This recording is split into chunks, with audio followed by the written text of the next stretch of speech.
Hi, everyone. We're going to be starting a new series this morning on critical thinking. The reason is I've become concerned about the amount of false information that is out there. I've been concerned for a while about that, about how difficult it is to track down what's true and who you can trust. And my biggest concern has been about how easily some of this is being believed without even being questioned. And so I thought it might be time for a series on critical thinking. Now, some of this, certainly not all, but some of this has to do with COVID-19.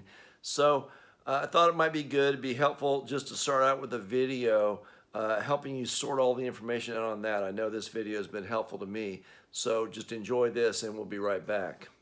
Yeah, I really don't understand why everybody isn't following the same rules right now. They're very clear, so let's take a minute and let's go over them again. First, you must not leave the house for any reason, unless of course you have a reason, and then you may leave the house. All stores are closed except those that are open, and all stores must close unless, of course, they need to stay open. This virus is deadly, but don't be afraid of it. It can only kill people who are vulnerable and also those who are not vulnerable. We should stay locked down until the virus stops infecting people. And it will only stop infecting people if enough of us get infected that we build immunity. So it is very important that we get infected and also do not get infected. You should not go to the doctor's office or the hospital unless you have to go there. Unless, of course, you are too sick to go there. This virus has no effect on children except for those children in which it affects. The virus remains active on different surfaces for 2 hours or 4 hours or 6 hours, but in most cases it's days and not hours, and it needs a damp environment or a cold environment that is warm and dry in the air, unless the air is plastic. Schools are closed, so you need to homeschool your children unless you can send them to school because you are not home. If you are at home, you can school your children using various portals and online classrooms unless you have poor internet, more than one child, only one computer, or you are working from home. Baking cakes can be considered math, science, or art. If you are home educating, you can include household chores within their education curriculum. And if you are home educating, you may start drinking at approximately 10 a.m. every day. If you are not home educating children, you may also start drinking at approximately 10 a.m. Masks are useless at protecting you against the virus, but you still need to wear one because it can save lives. And in some cases, it may even be mandatory, but also maybe not. You must not go to work, but you can get another job, at which point you may go to work. Stay home. I don't know how many more celebrities we need to have tell you how important it is to go outside and take care of your mental health. There is no shortage of groceries in the supermarket. There are simply many things missing. You don't need to go buy a bunch of toilet paper, but you should buy some in case you need it. If you are sick, you may go out once you are better, but those in your household, they cannot go out once you are better unless, of course, they need to go out. Animals are not affected by the virus, except for that cat that tested positive in Belgium in February, plus a couple tigers. The number of corona-related deaths will be announced daily, but we don't know how many people are infected because we were only testing those who are almost dead to determine if that's what they will die of. The people who die of corona who are not counted won't or will be counted, but maybe not. To help protect yourself during these times, you should be eating well and exercising, but exercising only eating what you have at home to avoid going to the stores unless you need toilet paper or a fence panel. It's important to get fresh air, but don't go to parks, but do go walk in other places. Just don't sit down unless you are old or pregnant.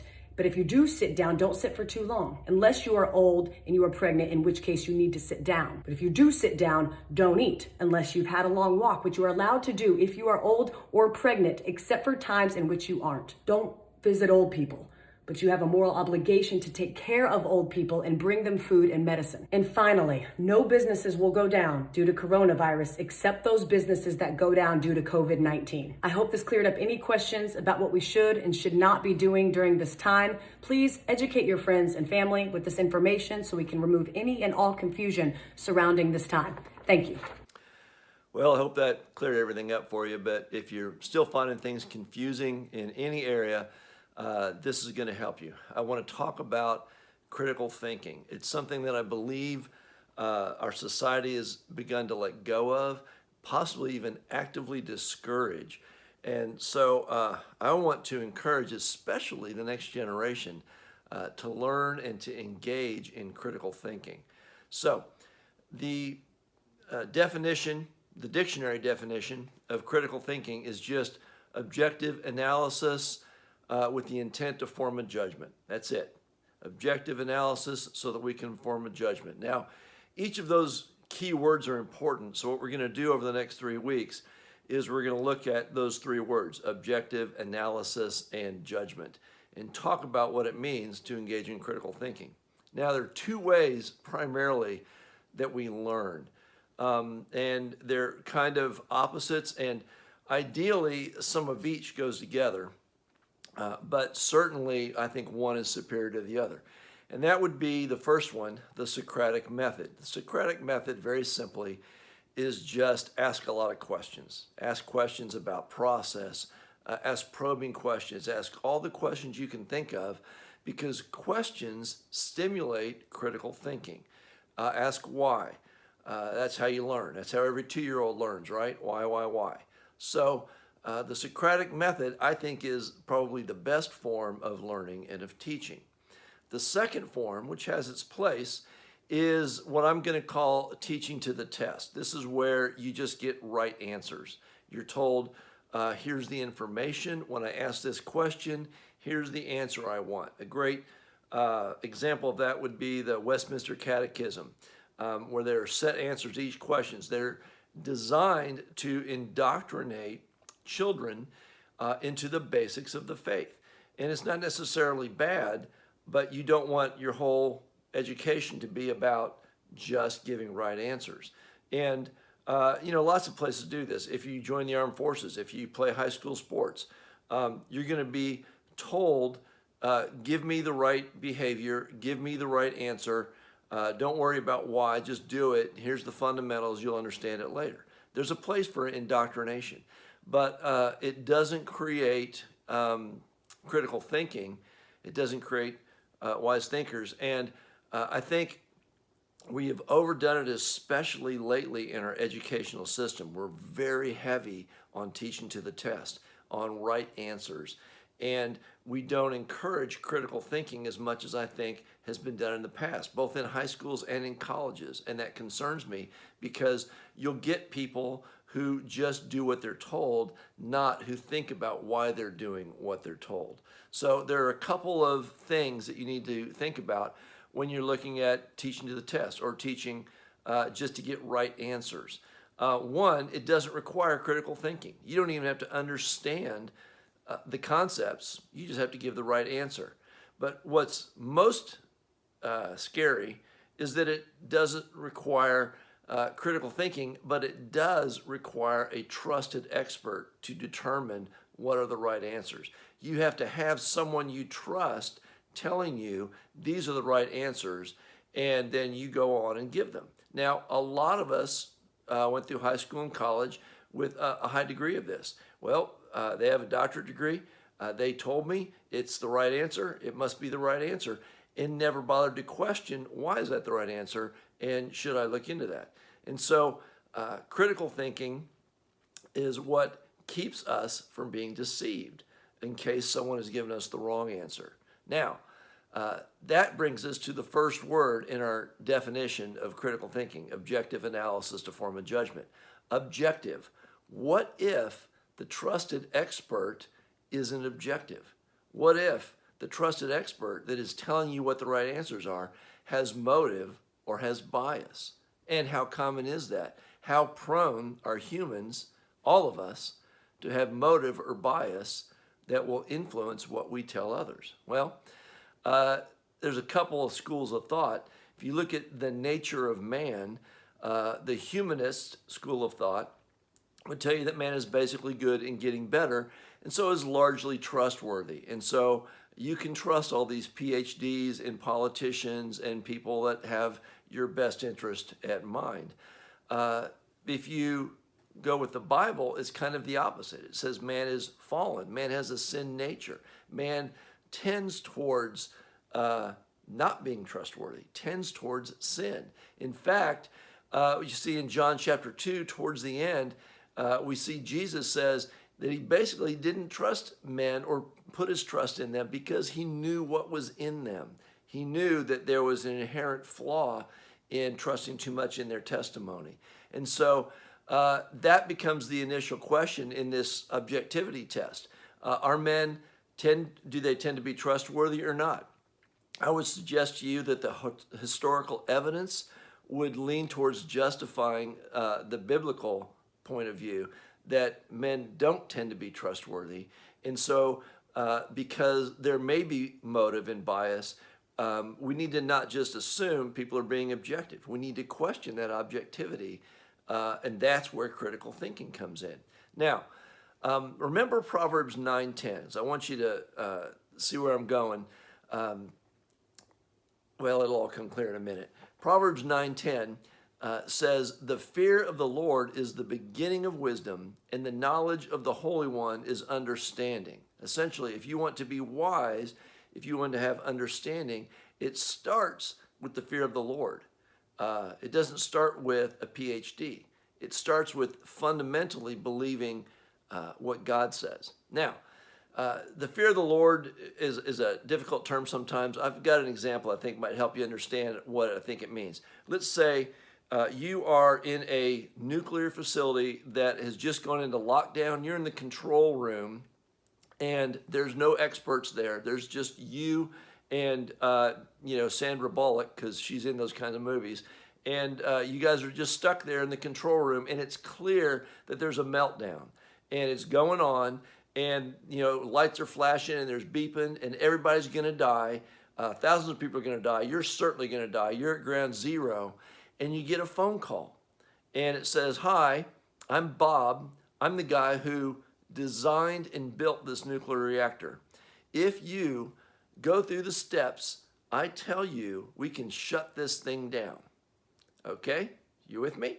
Now, what would you think if the guy there, you go, "Hey, I've been looking at this board, this control board. It seems to make sense to me. I got this thing figured out, I think, Bob. I'll tell you what, I'm going to try it my own way, and I'll give you a call if I need you." Now, Sandra Bullock's going to pipe up next to you and go, "Are you kidding me? You need to have the fear of Bob. You need to be afraid to do anything but what Bob says, because he's the designer and he's the expert." Now, that is what the fear of God is. It's going, look, God is smarter than everyone else. I'm afraid to do anything other than God's way. All right? So we need to understand that that's the beginning of wisdom. That's the beginning of understanding. In 1 John chapter 4, verses 5 and 6, there's this contrast. It reads, "They are of the world. Therefore they speak as of the world, and the world hears them. We are of God. He who knows God hears us, and he who is not of God does not hear us. By this we know the spirit of truth and the spirit of error." And what I want you to see is there is a spirit of truth and there is a spirit of error. The spirit of truth comes from the beginning of wisdom being the fear of the Lord. The spirit of error comes from the beginning of wisdom being from the world. Okay? It's pretty simple there. What I want you to get out of this is that biblical wisdom and understanding is superior to worldly wisdom. That's what the fear of the Lord is basically saying. Biblical wisdom and understanding is superior to worldly wisdom. You have to believe that, because the world is trying to get you to believe exactly the opposite and intimidate you. Now, what does that mean in terms of objectivity and motive and bias? Well, in 1 John 5:19, we read that we know we are of God, and that the whole world, that's everyone who's not of God, lies under the sway of the wicked one. Whether they know it or not, whether their intentions are good or not, they're being influenced by the wicked one. Now, the devil has sway, and he definitely has motive, and it's not a good motive. And so we need to be suspect of motive and bias, of the objectivity of all men, especially men who are worldly. It's really pretty simple. Now, let's jump from there to science. One of my favorite topics. I like science. And there's a contrast going on here that I want you to see that fits this. Science is one of the places where we see this being played out right before us, this lack of objectivity, so to speak, this motive and bias. I love Isaac Newton, one of my favorite scientists, he was a man of God. He was a student of the scriptures, and he was an amazing physicist and mathematician. And his approach to science was this. Basically, God has created an orderly universe, and if we study it, we can find that order. And so his approach was that God is first, science is second. Science is in second position. Science is the attempt to understand God's order, God's design in creation. Contrast that with what we're told today. We're told that reason and faith are in fact incompatible, that reason is superior to faith, that faith is in second place, God is in second place, reason is in first place. I was just reading an article about a prominent physicist who said, I don't have a problem with someone believing in creation as long as they don't call it science. Well, why can't they call it science? Because a physicist said? Well, apparently so. Because we're being told, you have faith, but I have reason, and faith is unreasonable, okay? Now, that's not true. That premise is false. That's a lie. I want to tell you my story, and it has to do with this whole thing with evolution, oddly enough. I graduated from college, DePaul University, in May of 1983 with a degree in physics, which I haven't used a lot in the last, 30 years. But there you have it. So I loved science. I studied science. Now, towards the end of that summer, in September, a week before I came to Florida Tech to do some grad work, I read a book that was a very intellectual approach to the gospel. It just dealt with the claims of Jesus and logically how you had to make decisions based on those claims. And from reading that book and agonizing over it for a few weeks, I committed myself to be a disciple of Jesus Christ. So I immediately began to read the Bible, and I immediately had a problem. As I started with Genesis, I came up across the creation story, and I had to conclude either everything I learned in science for the last 8 years was wrong, or this book is wrong. One of them's wrong. They can't both be right. And I had to figure that out. That was very important to me now. Now, I didn't have a faith basis for doing that. I was really brand new in studying the Bible and all this stuff. What I did have was the scientific method. And so I didn't even really consider the Genesis story at that point. I just said, I'm going to take the scientific method and I'm going to question evolution, something I'd never done before. I just figured my professors knew what they were talking about. And I began to look at it, and I began to look into the arguments and how it came about and all the evidence. And it was tremendously, remarkably easy that once I started to look at it to see that it made no sense whatsoever. It didn't stand up scientifically at all, that there was literally no strong evidence to support it. And there was a lot of strong evidence against it. And so I made my conclusion and I began to believe the Bible. What I want you to see is it was the scientific method, it was reason, not faith, that brought me to where I am. So reason and faith aren't incompatible. Reason will lead you to God because he is the creator of the universe and he is true. Reason will lead you to truth. So, begs the question, if it's that easy to see that it's bogus science, why is it so pervasive? What is the deal? Why the big lie? Is that, some kind of conspiracy theory? Well, I'm going to explain that to you. If you look at Psalm chapter 2, the first 3 verses, we really kind of see God's perspective on the whole world here. He says, "Why do the nations rage and the people plot a vain thing? The kings of the earth set themselves, and the rulers take counsel together against the Lord," that's the Father, "and against his anointed," that's Jesus, saying, "Let us break their bonds in pieces and cast away their cords from us." In other words, the nations say, look, we find the concepts, the rules, whatever, God is a constraint to us. It's bondage, it's cords. We have to get free. We have to be able to do what we want. We have to get rid of this. And so the nations raged, trying to figure out a way to get out from under the rule of God. Now, I'll let you read on your own the rest of Psalm 2. You can see God's response, and it's pretty interesting. But what I want you to see is this is the motive behind evolution. If you go to the 18th century, what is known as the Age of Enlightenment. It's called the Age of Enlightenment because what was being exalted at that point was intellectual reason and science. Interestingly, the other thing that came along with the Age of Enlightenment, the 18th century, is deism, the belief that God exists and maybe created everything, but then he wandered off. He's not involved. He's not even around anymore. And so God is relegated to second place. We have to take care of ourselves. God's not personally involved.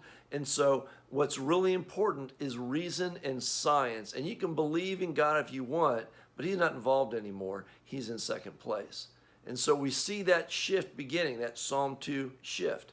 If you go to the very next century, the 19th century, that's when we see evolution. Evolution was a convenient way to get rid of God and nothing more. Evolution has never, ever been vetted through the scientific process. I defy anyone to show me the process in writing where evolution was vetted to be a theory. It's never happened, and it can't happen. I'll talk about that more next week when we talk about analysis. But what it did do was not just move God off to second place, it got rid of him entirely. God didn't even create the earth. There is no God, it's just us. And we see the rise of humanism where we replace God with man. Man is our ultimate answer. Science and reason are all we have to save us. And so that's where we are today in the mind of a lot of people. Why I'm telling you this is I've become concerned about how often I see the word science being used as a club. Science says you can't question it. Don't be a science denier. And if you aren't a student of science at all, then it's kind of intimidating. And I want to tell you, don't be intimidated by the word science. Don't let the word science move faith to a secondary or inferior position. Remember Proverbs 9:10. The fear of the Lord is the beginning of wisdom, not intellect, not science. All right? Science is under God. And what happens is it's being used as a club. And I don't want you to be intimidated by the word science. Literally, people out there going, well, here's the deal. And you start to answer a question and they say, no. Science says you can't question it. You can't scrutinize it. It's settled. Science says. And if you ask a question again, you're called a fool or a science denier, right? And so critical thinking.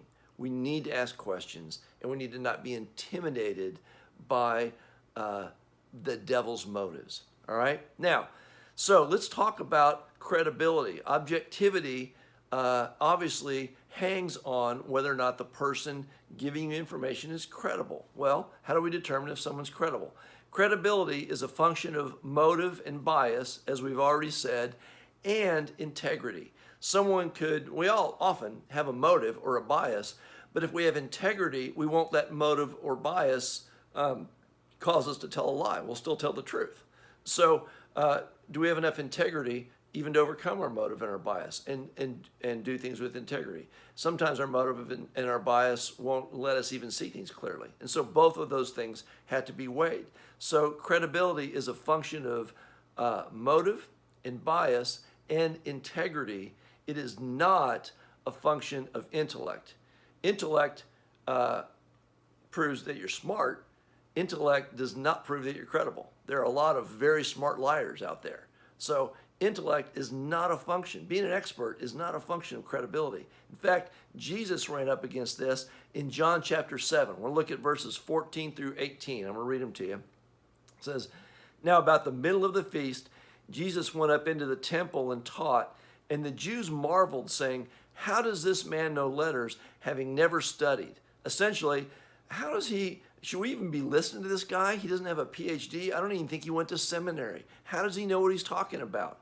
And Jesus answered him and said, My doctrine is not mine, but his who sent me. If anyone wills to do his will, he shall know concerning the doctrine, whether it is from God or whether I speak on my own authority.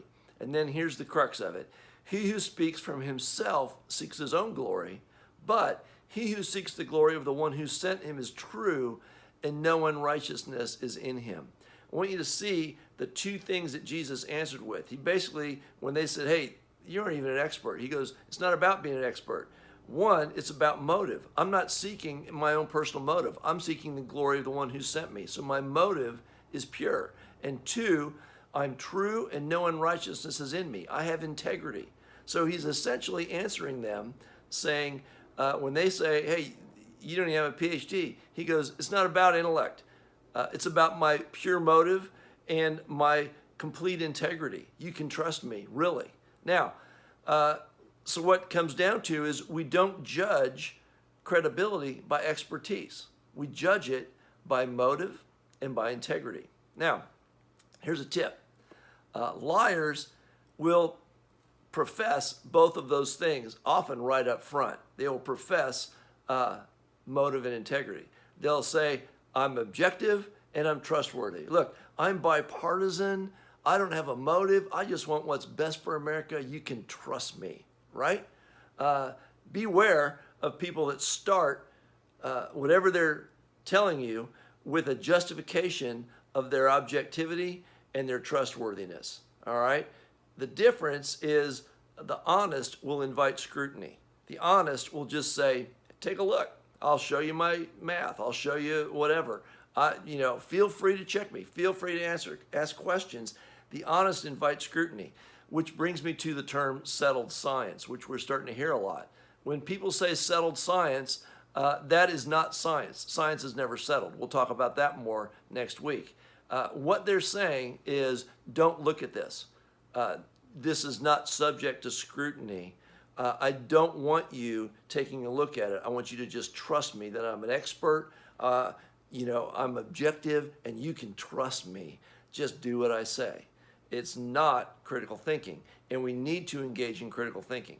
Now remember, critical thinking hangs on the Socratic method, asking questions, lots of questions, lots of questions, lots of questions. So what are the questions we need to ask regarding objectivity? Well, we need to ask about the source. What's the source? Where did this information come from? Sometimes we're getting the information second and third hand. Let's go find the source.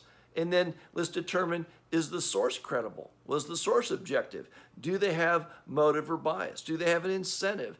And do they have proven integrity? You can't just assume they have integrity. Is there something in their past that demonstrates that they have integrity so that you can trust them? For example, I went recently to buy a car. Now, when I went into the car dealer, the guy, the information he had was amazing. I learned more about the car I was looking at than I could have imagined in about 5 minutes. He was rattling off facts. His expertise was very impressive. But when he told me he had a good deal and he could take care of me, and this was really a good deal, I, oddly enough, in spite of his expertise, did not immediately trust him because I suspected he had an incentive to sell me that car at the highest price he could. You understand what I'm talking about. So we don't just submit to what appears to be expertise. We question motive and bias and incentive. And is this person have integrity? And what's the source of this? We question all these things because we want to be critical thinkers. We don't want to just accept everything that's coming along because the whole world is under the sway of the wicked one, and he has motive. So, Father, I pray that you would guard our hearts and our minds with your truth and with your wisdom. Lord, we reaffirm the truth that the beginning of wisdom is found in fearing you, and we trust you to lead us by your Spirit, to make us wise. And I pray especially that you would cause us to ask good questions to clarify what we're learning and what we're hearing so we know what's true. In Jesus' name, amen.